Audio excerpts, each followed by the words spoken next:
Na naši razstavi je 16 teles in pa okoli 200 človeških organov. Razstava je sestavljena iz 9 galerij. En oddelek pa je namenjen razstavi, notranjim organom, se pravi posledicam naših slabih razvad na naše notranje organe. Ja, cela razstava ima seveda en koncept. Začne se pri ogrodju človeka in je razdeljena nekako po organskih sistemih. Začne se pri ogrodju, pri kosteh in na te kosti se najprej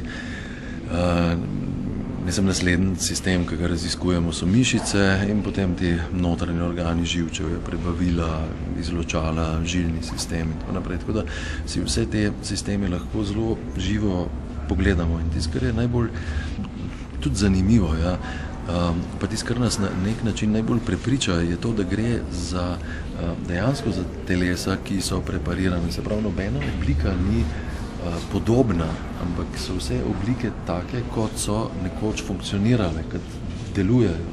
To je v bistvu avtentično na celičnem nivoju. Preparacija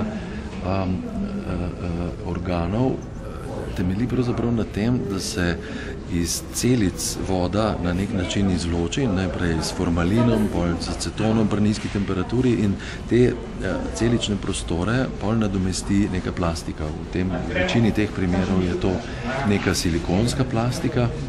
Večina ljudi, ko pride sem, pravzaprav ne da pridejo seveda iz radovednosti, vejo, da gledajo nekoč živa telesa in tudi en določen rešpekt imamo in ga moramo imeti zaradi tega.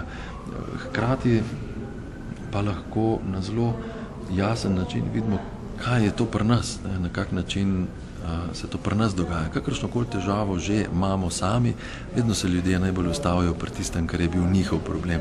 Infarktaši se ustavijo pri koronarnih žilah, kadilci se ustavijo pri pljučih.